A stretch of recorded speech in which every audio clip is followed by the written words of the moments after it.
नमस्कार दोस्तों, क्या आप जानते हैं जापान में लोग इतने खामोश क्यों रहते हैं? आज हम बताएंगे उस खामोशी के पीछे का सच।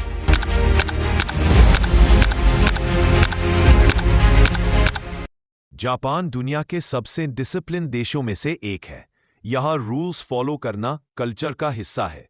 पब्लिक प्लेसेस पर शोर करना बदतमीजी माना जाता है, इसीलिए शहर ज्यादा शांत लगते हैं। जापान की ट्रेन्स दुनिया की सबसे पंक्चुअल है। सेकंड्स की डिले भी नोटिस की जाती है। सफाई जापान की पहचान है। लोग खुद कचरा साफ रखते हैं। लोगों की गायब चीजें अक्सर वापस मिल जाती है। ऑनेस्टी को वैल्यू दी जाती है। स्कूल्स में बच्चे खुद सफाई करते हैं। इससे रिस्पॉन्सिबिलिटी सीखते हैं। टीचर्स को बहुत रिस्पेक्ट मिलती है। एजुकेशन कल्चर का कोर है। पब्लिक ट्रांसपोर्ट में फोन कॉल्स अवॉइड की जाती है। साइलेंस को कंफर्ट माना जाता है। जापान परफेक्ट लगता है, लेकिन पिक्चर इतनी सिंपल नहीं। जापान की सफाई दुनिया भर में मशहूर है। पब्लिक प्लेसेस पर कचरा दिखना यहाँ रेयर होता है।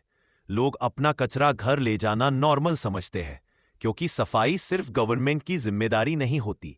ट्रेन्स और बसेस ऑलमोस्ट हमेशा टाइम पर होती हैं और डिले को सीरियस फेलियर माना जाता है।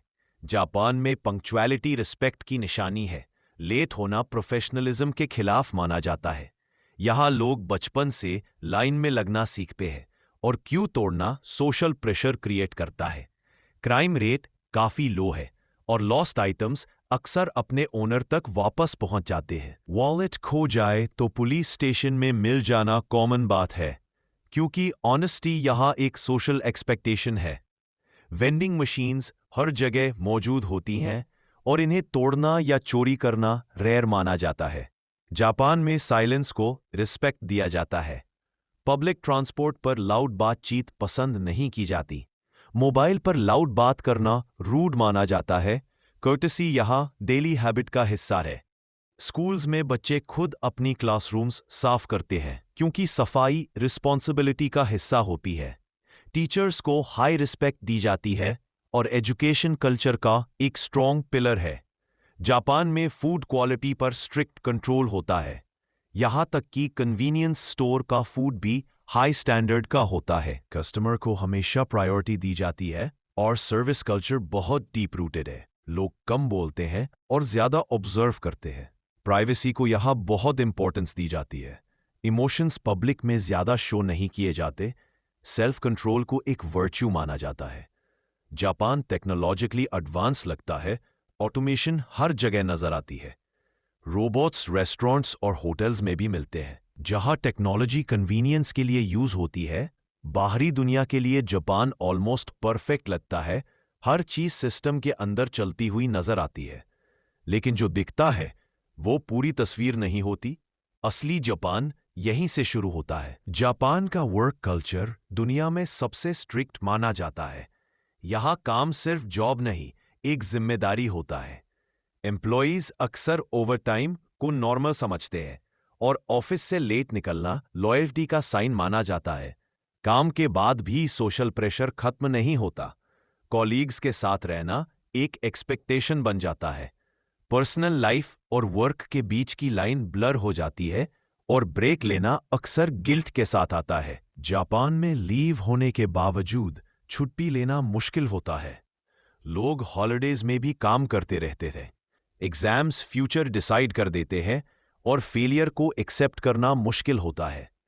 प्राइवेट ट्यूशन एक पूरी इंडस्ट्री बन चुकी है, जिसका प्रेशर पेरेंट्स पर भी पड़ता है।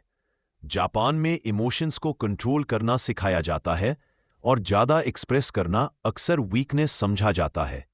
अकेले रहना धीरे धीरे कॉमन होता जा रहा है।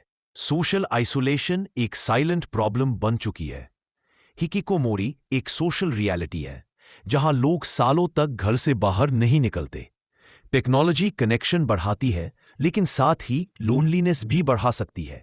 जापान में मैरिज रेट गिर रहा है और लोग कमिटमेंट से डरते जा रहे हैं।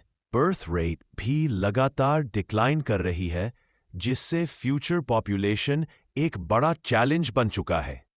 यंग लोग करियर और फ्रीडम को प्रायोरिटी देते हैं और ट्रेडिशनल फैमिली मॉडल धीरे धीरे बदल रहा है। एल्डरली पॉपुलेशन रैपिडली इंक्रीज हो रही है, जिसका प्रेशर केयर सिस्टम पर पड़ रहा है। कई विलेजेस ऑलमोस्ट खाली हो चुके हैं और अर्बन माइग्रेशन ने बैलेंस बिगाड़ दिया है। जापान डिसिप्लिन में बहुत स्ट्रांग है, लेकिन इमोशनल सपोर्ट में उतना ही कमजोर। सोसाइटी मिस्टेक्स को आसानी से माफ नहीं करती और सेकंड चांसेस रेयर होती है। फेलियर का फियर क्रिएटिविटी को रोक सकता है और रिस्क लेना मुश्किल हो जाता है। लोग बाहर से स्ट्रांग दिखते हैं, लेकिन अंदर से हैवी प्रेशर झेल रहे होते हैं। हेल्प मांगना अक्सर वीकनेस माना जाता है और साइलेंस को स्ट्रेंथ समझा जाता है। वर्क और लोनलीनेस का एक साइकिल बनता जा रहा है, जिसका इम्पैक्ट पूरी सोसाइटी पर पड़ रहा है। जापान के प्रॉब्लम्स दिखते कम है, लेकिन गहरे हैं। परफेक्शन का प्रेशर इनविजिबल होता है, मगर उसका वेट बिल्कुल रियल होता है। यही वजह है कि जापान एक कॉम्प्लेक्स कंट्री है, सिर्फ क्लीन और एडवांस नहीं। अब सवाल यह है, जापान इस प्रेशर से कैसे निकलेगा?